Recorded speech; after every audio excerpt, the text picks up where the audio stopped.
బంగ్లాదేశ్లో పరిస్థితులు ఏమాత్రం చక్కబడడం లేదు. మాజీ ప్రధాని షేక్ హసీనా సారథ్యంలోని అవామీ లీగ్ పార్టీ నేతల ఆస్తులపై ఆందోళనకారుల దాడులు, గృహ దహనాలు దేశవ్యాప్తంగా కొనసాగుతున్నాయి. దాదాపు 24 జిల్లాల్లో బంగబంధు ముజిబుర్ రెహమాన్ మ్యూరల్స్ ని తొలగించారు.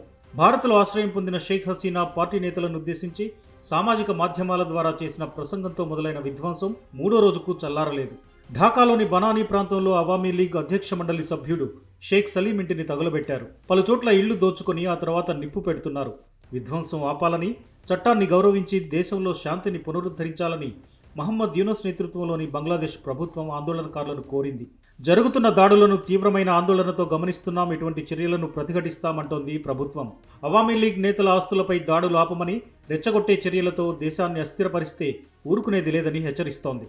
ప్రస్తుత సవాళ్లను సమర్థవంతంగా ఎదుర్కొనకపోతే దేశ సుస్థిరత ప్రమాదంలో పడి నిరంకుశ శక్తులు మళ్లీ పుంజుకుంటాయని షేక్ హసీనా రాజకీయ ప్రత్యర్థి బేగం ఖలీదా జియా సారథ్యంలోని పార్టీ ఓ ప్రకటనలో ఆందోళన వ్యక్తం చేసింది.